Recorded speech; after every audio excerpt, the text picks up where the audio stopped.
Guys, it is still only September, but thanks to some top-notch reporting from OnLeaks in conjunction with SmartPre, we now have our first look at not just the Samsung Galaxy S24, but yes, indeed, the S24 Ultra as well. Before I show you this stuff, I want to highly encourage you, go click on the links in the description down below to see the full articles because there will be some things I'm not going to explicitly go over and you're going to want to read them for yourself. Let's start off here with the headline.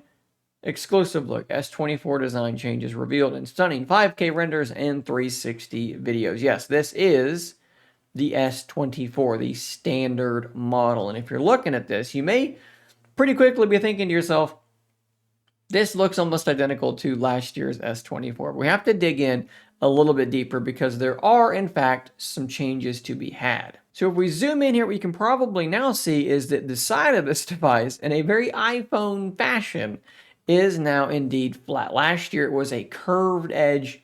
Now it is, like I said, flat. Now, this is sure to be one of those things that is going to make some people happy and potentially irritate other people. It will change how the device feels in your hand pretty radically. We also have the inclusion of a UWB ultra wideband antenna on the side of the device, and the bezels have shrunk a little bit as well on this flat panel, which I believe is about 6.17 inches. On the back of the device, the cameras look pretty much identical, with the only real change being that the LED flash has slightly changed locations. The biggest changes here are going to be those new flat edges. We also have a table here of the expected specifications. None of this really jumps out to me too much. This is pretty much what you would expect things to be. So no big shocks there. There are some more images and a 360 image on this article. Again, go check that link in the description. There is part 2 though, which is the S24 Ultra, and you can see already from this,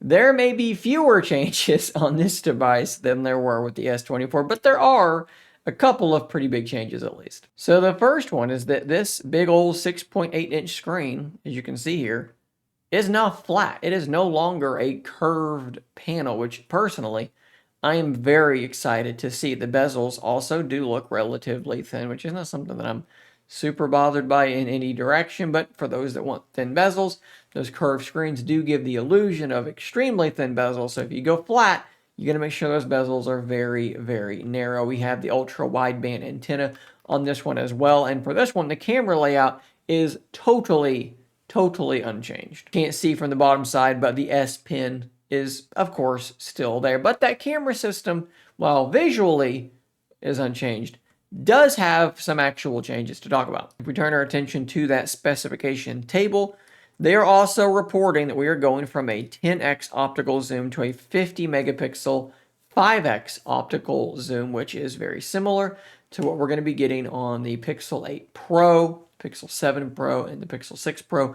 Also had something very, very similar. So we're going to have an upgrade in the middle range zoom, but a downgrade in the high-end zoom. Expect the 100x super res zoom to potentially be going away. And if it doesn't go away, it's going to be worse than it was the years before, which is very, very strange. And if we're also talking about similarities or differences to the upcoming Pixel 8 Pro, we also need to point out that we're talking about a rumored peak brightness of 2200 nits. And apparently the Pixel 8 Pro is going to be 2400 nits of peak brightness. So this may be an instance where the Pixel 8 Pro can actually gain some real ground here against the S24 Ultra. As you can see here, not a ton of other super shocking changes. I do see 16 gigabytes of RAM as the up to number, which would be a jump from, I believe, only 12 gigabytes with the S23 Ultra. I can't imagine how big of a difference that's going to make in your day-to-day. 12 gigabytes of RAM was already an insane amount for an Android device, so 16 is just even more over the top. All in all, these devices are not looking like they're going to change a whole lot. This should be another iterative release. Yes, we are getting new internals, the Snapdragon 8 Gen 3 made for Galaxy, so they're sure to be even faster than before, where they were already incredibly fast. From that physical perspective, the design not changing a lot. And with the S24 Ultra, there's some good and bad there, right? Like, I like the flat screen, but not everybody's going to like that. We have the downgrade from 10x to 5x.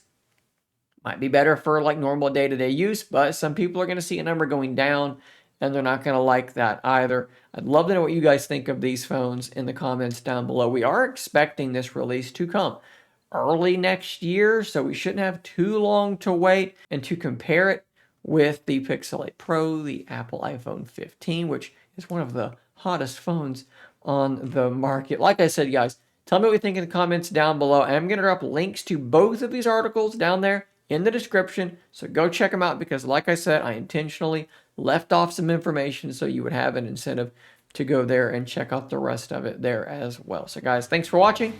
I'll see you on the next one. And until next time, stay nerdy, my friends.